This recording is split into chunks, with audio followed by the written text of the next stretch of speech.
Okay, we're back on this. My Rubicon LJ with the install the Premier Power Welder. We got the welder itself mounted. I like where it is. With the hood open but on the support strut instead of all the way back. It gives it some coverage. It's kind of dirty fingers. It's secure, it's not going anywhere, so I like that. There's access to the jacks. It's kind of hard to tell from looking at it, but the cables will clear the fenders no problem. Have access to the power outlet, have easy access to the switches and the circuit breakers, so that's all good. I haven't figured out exactly what I'm doing with the voltage regulator or with the air pressure regulator and solenoids for the lockers yet, but I did get the manifold mounted. That's good and secure. I have room for everything that needs to be available, so I'm working on that. I'm currently thinking I'm probably just going to lose this bracket and just mount this regulator and solenoids. Just drill a couple holes in here and just mount it right underneath the welder. There should be room for that. And then I will probably need a new supply line from the manifold, but that's okay. I have some spare line. That stuff's pretty cheap anyway.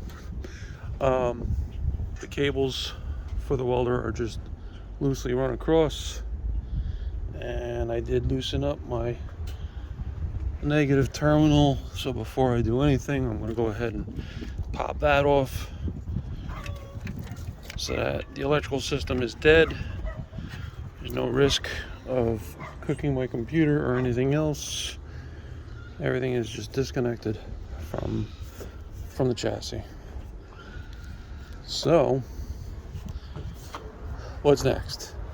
I will probably end up looming up at least the lighter gauge wires, whatever that is, 14 gauge, probably something like that. I don't know if it's stamped, but the red, orange, and blue wires I will probably loom up together most of the way across and then split it off around here. The blue and orange need to go over to the alternator. The red needs to come over here and get hooked up to either the battery, or I may just connect it to one of these studs. Either way will work. Before I do all that though, what I think I'm going to do is I'm going to go ahead and swap out the alternator. That way I can do a functional test. I don't have welding leads right now. I did order them after the fact. It's not Premier's fault. I thought I had a set of leads that would work, and it turned out they were suicide leads. They were old enough and crunchy enough that the insulation was falling off of them, so not safe to use. I'm not going to run the risk. So I did put in an order yesterday maybe for the leads from Premier. They're good guys over there, answer questions on the phone, take care of business, so I have no problem throwing a little bit more money their way and getting their leads. So that's the plan. So I won't be able to test welding functionality with this even if I get it wired up tonight, but what I can do is flip some switches and connect a grinder and see if the grinder works on that 115 outlet, 110 outlet. And if that does, if the Jeep runs with it, that's first off a win right there. Just that the regulator's working, the power connections are working, all that. And then powering a 115 volt device, I will have full confidence that the welder will also function. Not that I have any doubt about it now. I mean, this company's been in business for, I think, over 4 decades. You don't get there by selling garbage products or having bad service. These guys are doing it right. So anyway, what I'll need to do is find my breaker bar and get that belt loose. That'll be step one. Step two, I'll get the power cable and the other lead off of that alternator. Oh, look at that. We got our breaker bar right here. So, see if I can get this camera to sit where it's not gonna fall.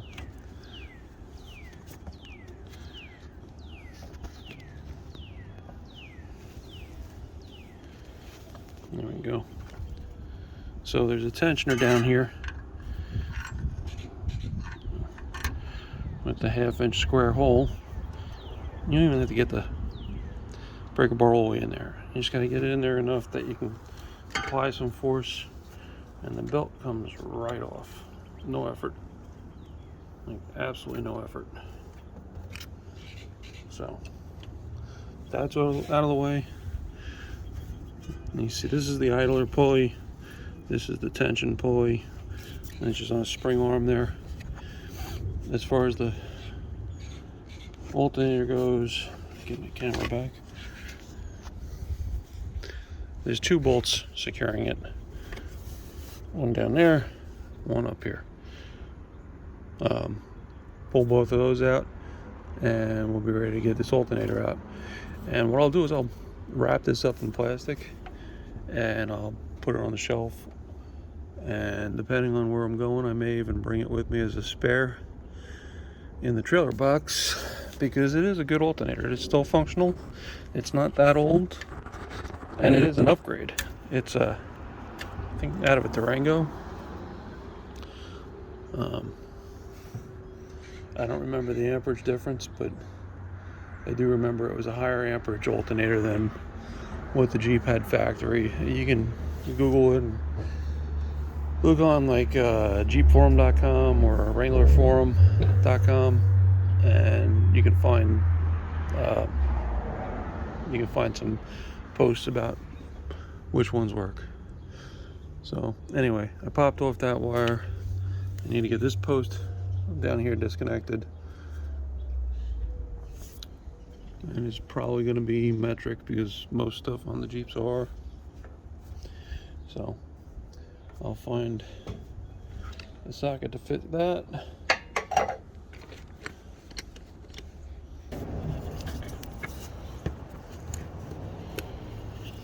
Okay. Fairly uneventful.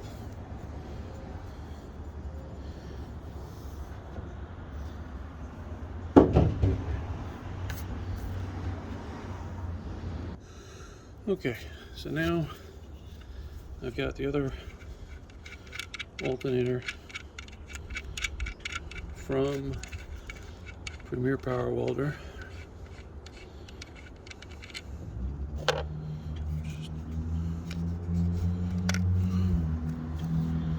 This is the safety label I was talking about before.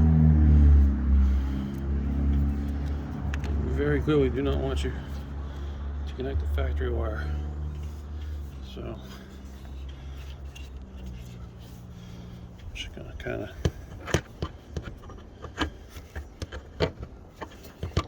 of roll this in here. There we go. I'll make sure that that wire is not getting squinched.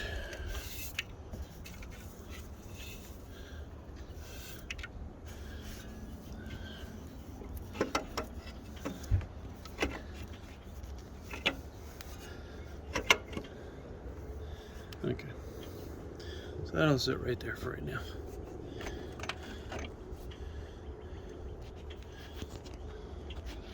It is designed to fit, and it fits perfectly.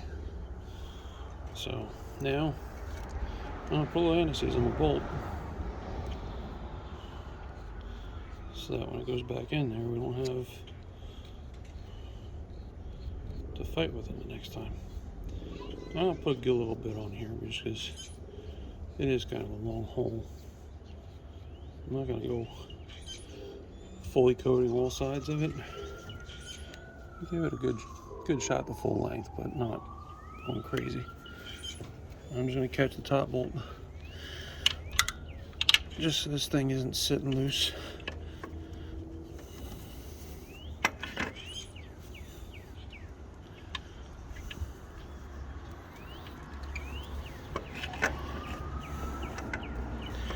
Or so I thought.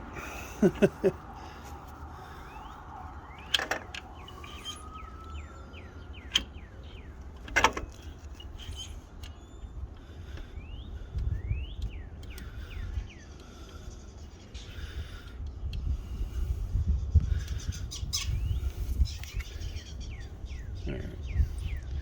It's in there well enough that nothing's going to fall. I don't have to worry about alternator hitting ground.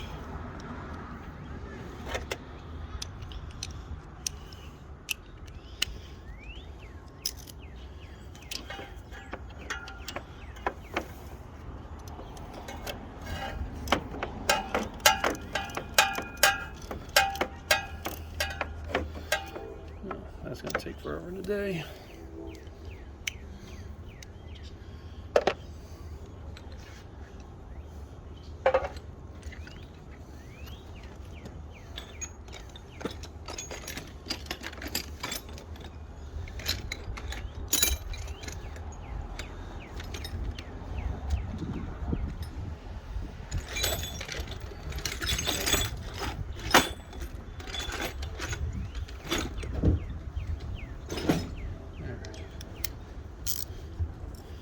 Yeah, these little doodad things, as silly as they are, they do make it a lot easier to finger tighten things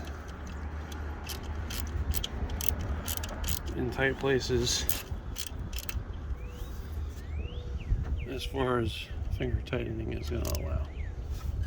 So getting to the point now where I'm getting some mechanical resistance. I'm going to need an actual ratchet on it now. But for that little bit, it was significantly easier.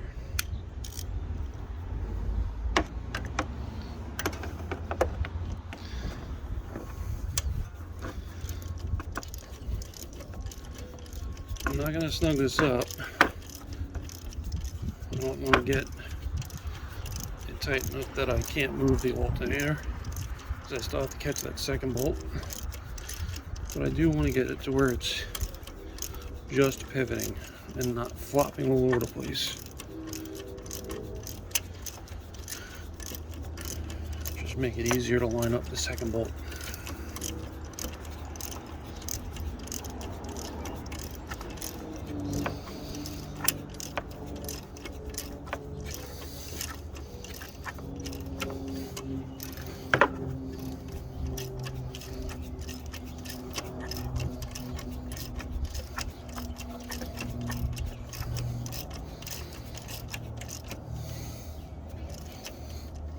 Alright, good enough. Alternator's still able to move around a little bit. Should be able to. Yep. Get the second bolt.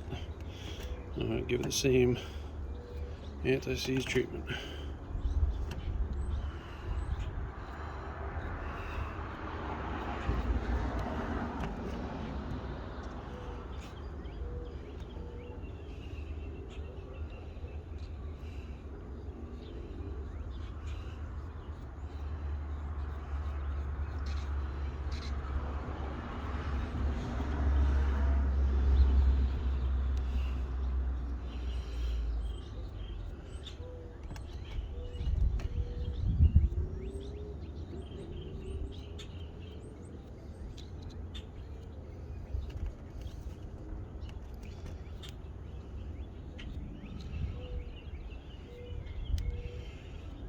There. And next time I have to fight with this thing, it shouldn't be a fight, it should just kind of work.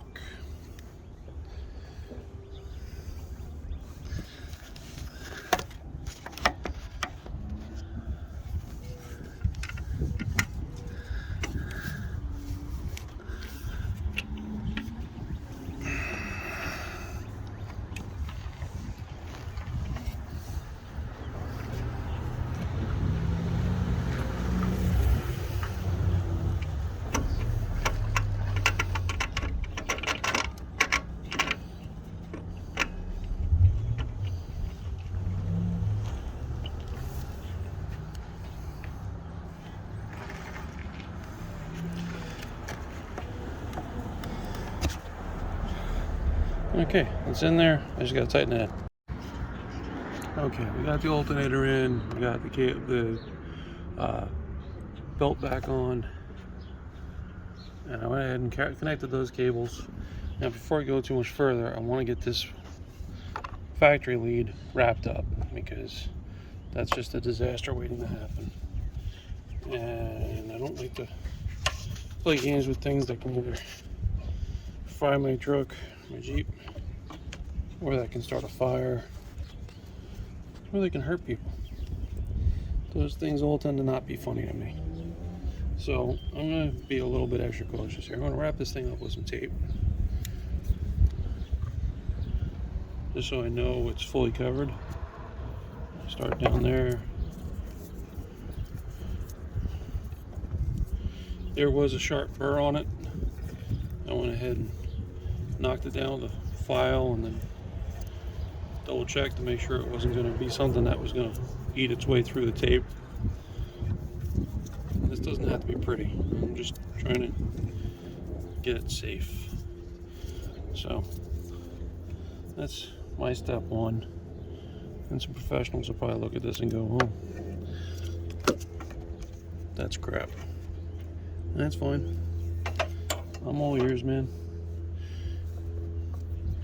Step two, I got this big honking shrink wrap, or heat shrink. I'm gonna figure out, okay, we're covering everything down here, and we're covering all the way up here. I don't need to use the whole piece. Cut it off. And I'm gonna hit it with some heat. This piece may actually be too big, but it's what I had lying around. And I'm just really hoping to keep the tape on. So, nothing fancy here. Apply heat without melting everything else. It's a little bit too much heat.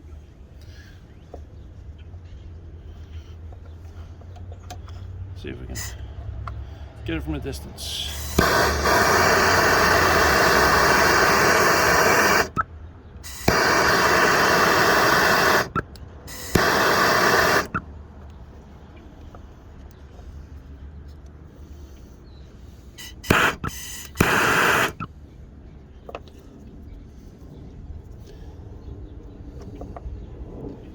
Try and get that end to squeeze shut. May not happen, but be nice if it did.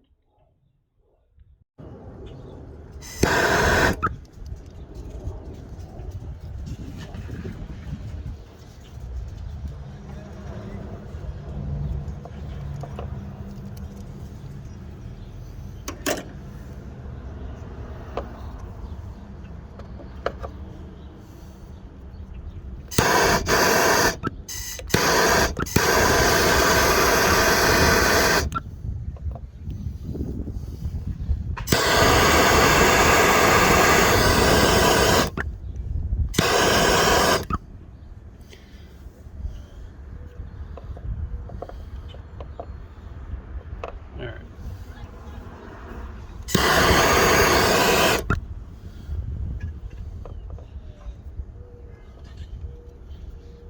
Not the prettiest job, but it'll work. Fancy electric heat gun would work better, but that's fine. So what I'll do is when I get around to it, I will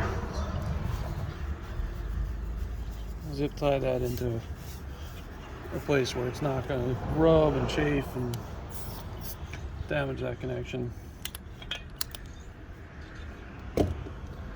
And everything will be good with the world.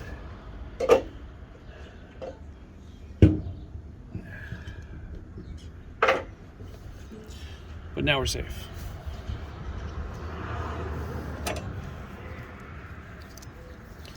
So now, and full disclosure, I did go ahead and just hook that one up to that post right there already.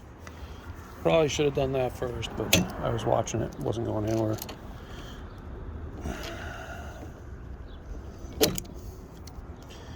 Okay, this is going to be again, temporary, permanent kind of a situation. I'm testing. I want to see how this is going to work. And I just dropped that on the ground. Well, that's fun. That's not going to fit. So, obstacle number one, figure out how to get that connected. I'll probably just have to go to the clamp bolt, which I don't really want to do, but what I really need to do is consolidate some of this wiring, or set up some sort of an auxiliary fuse box or something like that. Got too much stuff between the what do we got? We got the ARB air compressor. We've got both of the radios, CB and GMRS. I don't know what else is coming out here. I gotta figure it out. There may be something here that's just ancillary garbage that can be taken out at this point. Cleanup time. That's kind of one of those. I've had the Jeep since brand new, 2005. It's now 2023. So 18 years, 220,000 miles approximately. Stuff happens. So anyway, I'm gonna go ahead and get these wires hooked up, and I'll be back. All right, so started right up, no problems. I'm picking up a slight high frequency sound. I'm not sure if that's normal.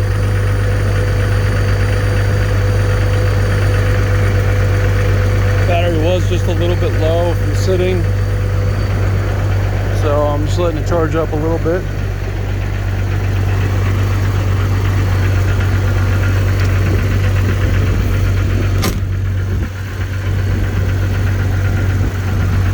So we're at idle. Should be able to switch master switch on. Oh, look at that.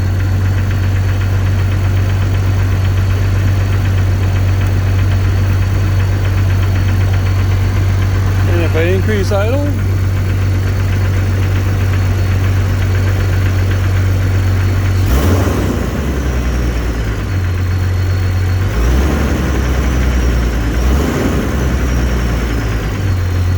doesn't take much. Let's see if I can find something to test that with. Okay, big thing to remember about this is it is DC power. Normal voltage out of your house outlets is AC.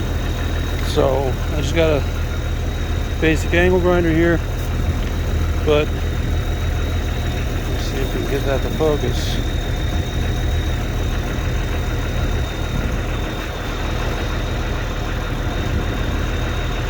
You can see that's 120 volt AC DC, so it can run on both.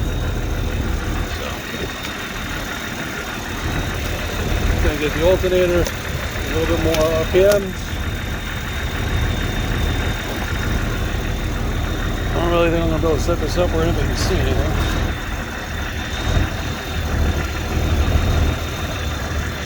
I guess maybe.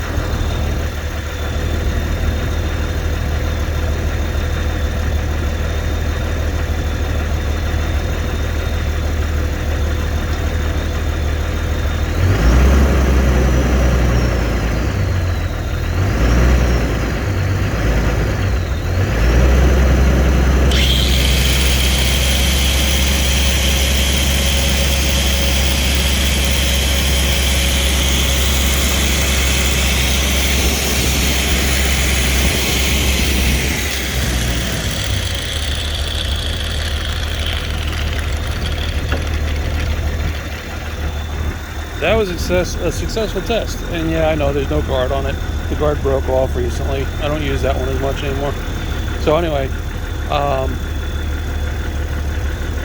that's working. I'm gonna go ahead, it's at idle, so I can turn off the power switch, put the power tools, turn off the master, and we're back to normal. I'm gonna give the guys at Premier a call tomorrow and just ask about that high frequency sound. I'm not sure I love that. Not sure if I can just spritz it with some WD-40 and see what happens, or if they need to get this one sent back and looked at, or if it's just normal. I don't know. But that is a successful test. So now next step will be looming up cabling, figuring out better wire management over here at the battery. I know mine is a mess. And the final piece of the install is the hand control for the throttle. There's actually a threaded knob that will allow you to set the throttle, set the fast idle manually, so that you're not just reaching in there and fumbling around on the throttle by hand like I was. That won't work for reliable welding. But yeah, very cool. I'm gonna call that a very successful test. Everything worked, and I just need to wrap up the details now. Find a new home for that. Rerun the airline. Find a new home for the voltage regulator, so that's not flopping around. And probably the biggest annoyance is going to be finding a new home for this thing.